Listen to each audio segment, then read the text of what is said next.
Cam Newton sat down with Juicy Smollett, where he interviewed him on his podcast. This is where he asked him a few questions in regards to celebrities talking about him. The celebrities in question would be Kendrick Lamar and Dave Chappelle. When Kendrick Lamar had did the Heart Part 5, he depicted an AI face cover of Juicy Smollett in the music video. And as far as Dave Chappelle, he had did a 4 to 6 minute comedy bit where he talked about Juicy Smollett's incident, how he was assuming that Juicy Smollett at the time was lying because the facts didn't add up, the story didn't line up. Cam Newton asked him how does he feel about Kendrick talking about him in the song, where Juicy says that he doesn't really understand what it meant. He respects Kendrick as an artist. He respects Dave Chappelle as a comedian. He respects their art form, but he doesn't understand exactly what it meant. So therefore, he isn't upset at them for voicing their opinion, talking about his situation, and says that he has nothing against them both. But the thing that I think is very important is the reason why Kendrick had brought up Juicy Smollett in the first place, why Dave Chappelle decided to talk about it in his comedy special. You see, even in the interview himself with Cam Newton, he explains how he is very, very naive to the situation, claiming that he is unaware of what exactly they meant because he doesn't even know what they said.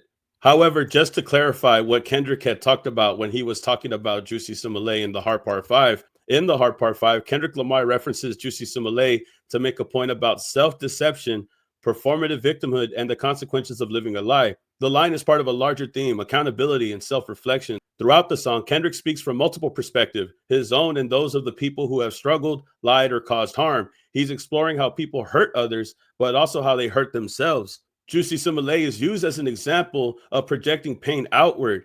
When Kendrick brings up Juicy Smollett in the music video, he's pointing out how Smollett staged a hate crime hoax, turning personal issues into a public spectacle. Kendrick uses this not to attack him, but to show how pain can push people toward destructive narratives.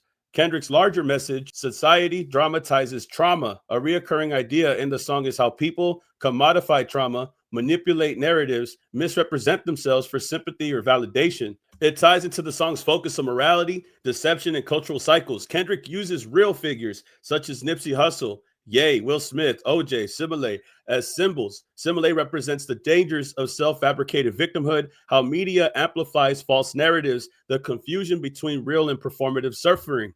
The song isn't trying to get at Smollett in any type of way. With respect, Kendrick is simply trying to break down the pattern that he sees in society. Smollett is simply a case study for these type of actions. As Kendrick says right here, new revolution was up and moving. I'm in Argentina wiping my tears full of confusion. Water in between us, another peer's been He says history repeats again, make amends, then find somebody with the same skin to do it, which is similar to the Juicy Smollett case, where he had found somebody with the same skin color to create this hoax of somebody attacking him. While Smollett repeatedly insisted that he was attacked by white radical Trump supporters, it was later revealed that he actually hired 2 Nigerian men to stage the entire event. Now, even though Kendrick's take is a little bit more nuanced, Dave Chappelle's perspective is very critique. And the comedy bit that he does on his show explains the situation with humor that gets the audience to understand that this was a situation that was fabricated because of the things that were said in Juicy Smollett's story did not add up. And which is why he later explains why he didn't believe the story when he first heard it,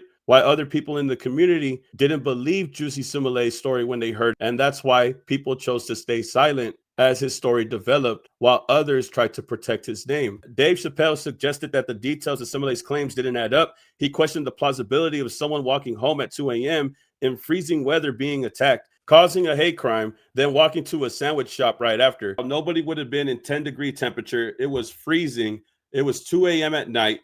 It was in the middle of Chicago. These random Trump supporters are going to recognize Juicy Smollett for power. It all didn't make sense. And this is why Dave Chappelle explains it the way that he does, because he wants people to understand that the minute that this was broken down, the minute that this story had came about, it didn't seem believable at all. And it caused a ripple effect. It caused communities to be divisive because of Justice Smollett. Now, Juicy Smollett has really taken a lot of criticism after this hoax.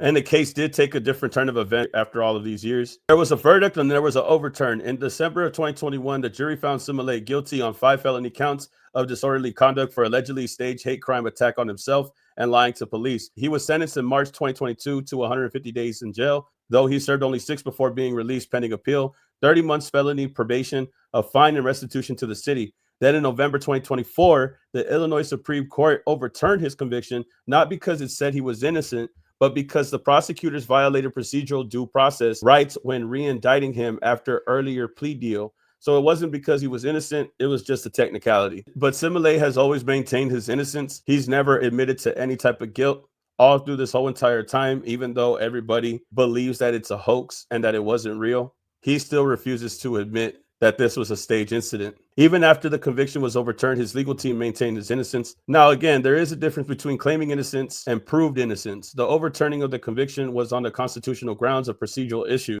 not because a court ruled the underlying evidence was false or that Simile was actually innocent.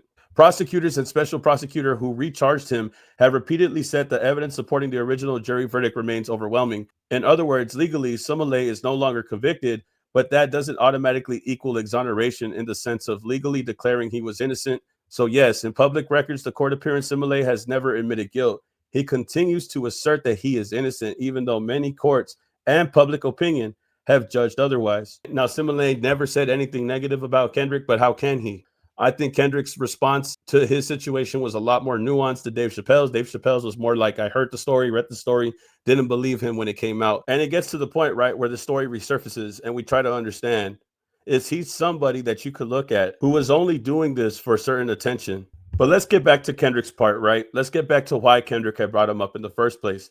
The self-fabricated victimhood, pretending to be the victim, exaggerating a narrative to gain some type of sympathy, protection, attention, political leverage, anything, moral authority, you name it. When someone does this, it can create real world harm. When someone fabricates victimhood and gets caught, people begin doubting real victims, real hate crimes, and real discrimination and real trauma. This has already happened in the US. False reports make some people suspicious of legitimate claims. And I think this is the real issue involving Juicy Simile and his problem. Not only that, but he's weaponizing trauma for personal gain. This was to boost his fame, to boost his popularity, to gain online support, to manipulate others in the process, and to evade any type of responsibility for these actions, for faking this type of stunt. When pain becomes a performance, society becomes desensitized to the real thing, and he was faking it.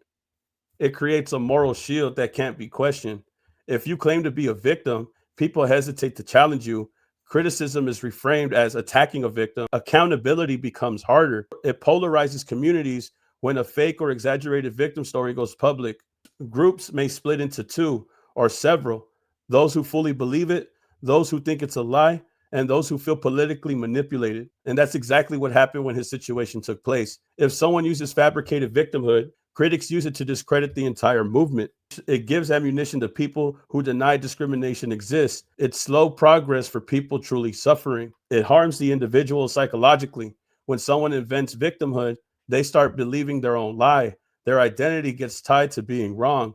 Their sense of self becomes distorted. They become trapped in the story they created. This leads to a cycle of paranoia, defensiveness, and public collapse when the truth emerges. This is why Juicy Simile's credibility has permanently been damaged. Now he will forever be looked at as somebody who's a liar, and no one will ever take him seriously if something bad really does end up happening. So I believe Kendrick had brought him up for a good point.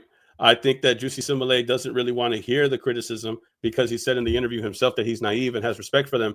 But just because you respect somebody doesn't mean that you're listening to the message that they're trying to tell you in the song. And I think he does need to own up to his mistakes. Stop acting like he's innocent when the evidence is overwhelming. Again, he's always kept his innocence. He's never folded on that. He's always said that he was innocent during the trial, during the verdict, and after the overturn. But again, the real problem is lying about a situation as severe and as serious as that. And later down the road, when it actually happens to somebody for real, nobody's going to take it serious because they're going to think that they're lying or making it up, just like he did when this had started and kicked off. It's like the boy who cried wolf, except it affects society. At least that's what I'm thinking right now. But y'all can tell me how you feel about this. I do think that Juicy Simile is still in the wrong for the things that he did, causing a divide with a hoax. But y'all can tell me how you feel about this in the comments. Like, comment, subscribe, and I'll see you on the next video, man. Peace. Keep it alleged.